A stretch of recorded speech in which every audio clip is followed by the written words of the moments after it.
Attaquons-nous maintenant au gros de la planche de bord. Alors on va commencer ici avec notre petite pastille de monoxyde de carbone. Donc cette pastille change de couleur si justement la teneur en monoxyde de carbone dans le poste de pilotage est importante. On a une bouche d'aération donc qui est reliée à un petit trou qui est juste là, qui est donc exposé une fois que la verrière est fermée et qui nous permet d'avoir de l'air frais venant directement de l'extérieur. Donc cet air-là ne passe pas par le moteur. Nos instruments, donc les 6 principaux instruments que vous allez retrouver dans tous les avions, que vous êtes censé retrouver dans tous les avions, c'est le six-pack du pilote. Ça va être votre anémomètre, votre badin. Je vais vous les présenter un par un. Votre badin, donc l'anémomètre, c'est l'instrument qui vous permet d'avoir votre vitesse. Pour pouvoir mesurer la vitesse, on a une prise qui se trouve en dessous de l'aile de l'avion, qui s'appelle la prise pitot, le tube pitot, qui va enregistrer la pression totale et qui va vous permettre de lire une vitesse. Sur le DR400, elle est indiquée en km/h, mais vous voyez qu'on a une graduation en nœuds en dessous, si jamais. L'horizon artificiel vous permet donc de savoir la position de votre appareil par une petite maquette par rapport à l'horizon. Il nécessite le fonctionnement d'un gyroscope et d'une pompe à vide qui vont donc n'être fonctionnels que lorsque le moteur tournera. Votre altimètre vous permet de connaître donc l'altitude de l'appareil par rapport à différentes références que vous pouvez sélectionner. L'altitude se lit par rapport au niveau moyen des mers et par rapport à une pression atmosphérique. 2 prises sur le DR400, je peux vous le montrer sur celui-ci, qui se trouve sur le flanc de l'appareil, une de chaque côté, et protégée par des flammes lorsque l'avion est au sol, appelées prises de pression statique, vous permettent de connaître la pression à un instant T autour de votre avion, et par réglage de cette pression atmosphérique sur la petite échelle qui se trouve sur la droite, vous pouvez déterminer votre altitude, afficher votre altitude. Un petit truc qu'il est important de savoir sur l'altimètre, ce que je vous recommande de faire, c'est quand vous êtes en train de préparer votre avion au sol, il ne nécessite pas de gyro, donc vous pouvez le régler sans avoir de moteur qui tourne, c'est de régler l'altitude du terrain. Donc en l'occurrence à la Loubet, on a 1075 pieds, chaque graduation correspond à 20 pieds, donc on est un petit peu en dessous de 1080, voilà, à peu près ici. Ce que je vous recommande de faire, c'est donc d'afficher l'altitude du terrain, puisqu'elle ne changera pas, de lire et de noter le QNH affiché, 1020, et une fois que vous écoutez la TIS, de rapprocher le QNH que vous avez lu sur votre altimètre du QNH actuel. Si par exemple le QNH de la TIS dit 1019 et non pas 1020, il ne va pas falloir changer ici et afficher 1019, il va falloir garder 1020 et mettre sur un bout de papier plus 1. Vous saurez que votre altimètre lit 1 hectopascal de plus par rapport à la pression atmosphérique réelle. Ces instruments sont très bien calibrés, mais c'est vrai qu'au niveau de la lecture de la valeur du QNH, c'est pas toujours très précis, il peut y avoir quelques hectopascals de différence. Et donc pour éviter de vous faire piéger avec une altitude qui est incorrecte, notez-vous ce plus 1. Si dans notre exemple de tout à l'heure, QNH affiché 1020, QNH réel 1019, vous faites votre vol, le contrôleur aérien suivant vous dit que la pression atmosphérique est de 1018, vous saurez que la pression a chuté d'1 hectopascal, et comme vous lisez 1 hectopascal de plus, vous allez afficher 1019 hectopascal, et dans ces cas-là, vous aurez l'altitude correcte. On continue avec le six-pack, on va revenir sur la navigation, les moyens de radionav après. L'indicateur de virage vous permet de savoir par la petite maquette si votre avion tourne, et à quel taux, et la bille qui est au centre vous permet de savoir si votre virage est symétrique. Donc globalement, votre avion fend l'air tout droit. Quand vous effectuez un virage, vous allez avoir un excédent de portance d'un côté, un excédent de traînée de l'autre. Ça va générer un mouvement du nez de l'avion qui va aller à contresens du sens dans lequel vous essayez de tourner à l'aileron. Pour contrer cet effet-là, le roulis induit, vous allez devoir mettre un petit peu de pied dans le sens dans lequel vous effectuez votre virage. Donc par exemple, si vous mettez du manche à gauche pour tourner à gauche avec les ailerons, vous allez mettre un petit peu de pied à gauche pour pouvoir assurer ce qu'on appelle le vol symétrique. Vous utilisez cette bille-là. La règle d'or, c'est de garder la bille entre les deux marquages. Et l'expression qu'on utilise pour ça, c'est le pied chasse la bille. Donc votre pied doit pousser là où la bille se trouve. Notre directionnel permet d'afficher donc le cap magnétique. Il est à recaler une fois que le moteur tourne assez régulièrement en vol en palier. Donc si vous voulez, vous avez 2 moyens de connaître votre cap, soit en lisant le directionnel, soit en lisant le compas. Le compas n'est pas utilisable, ou en tout cas n'est pas recommandé en virage. Le directionnel, en revanche, est à recalibrer en vol plat. Pour le recalibrer, vous allez lire le cap affiché sur le compas. Attention, c'est indiqué à l'envers. Donc là, en l'occurrence, on pourrait croire que c'est 125. Au contraire, c'est 115 degrés par rapport au nord.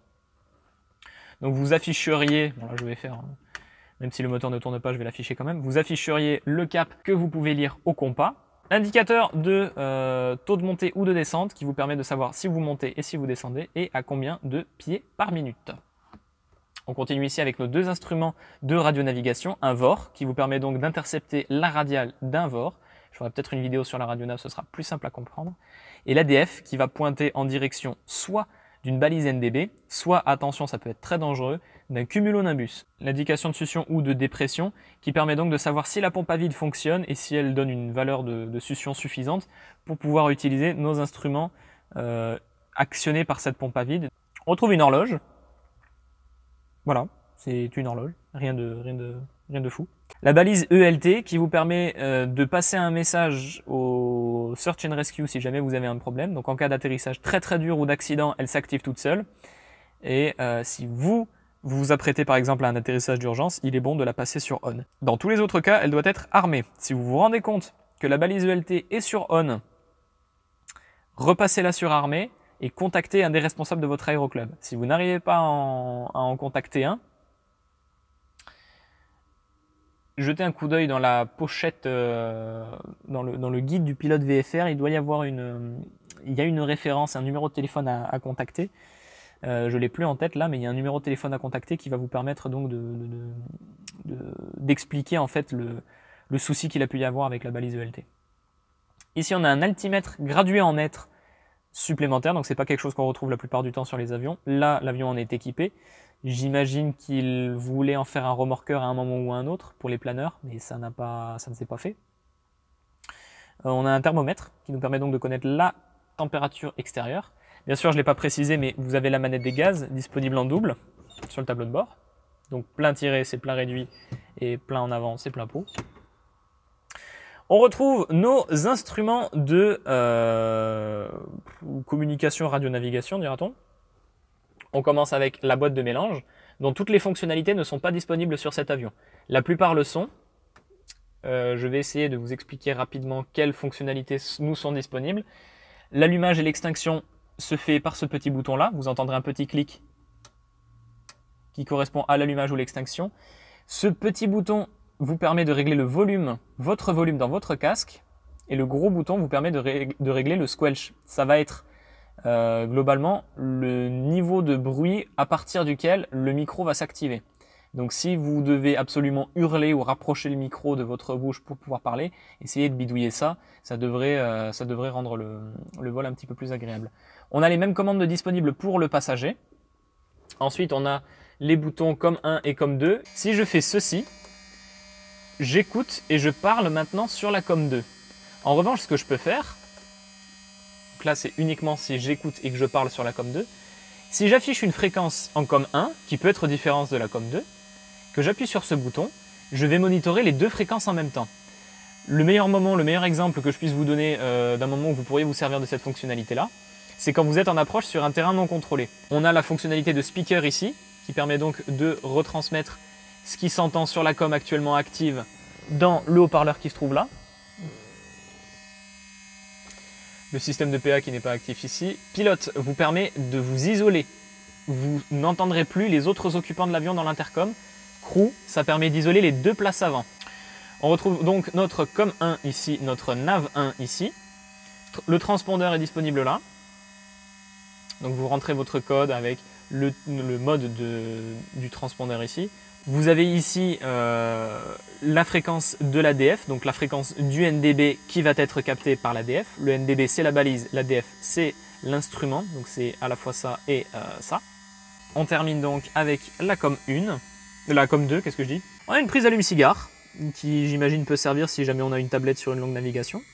Nos instruments de gestion du moteur se trouvent ici.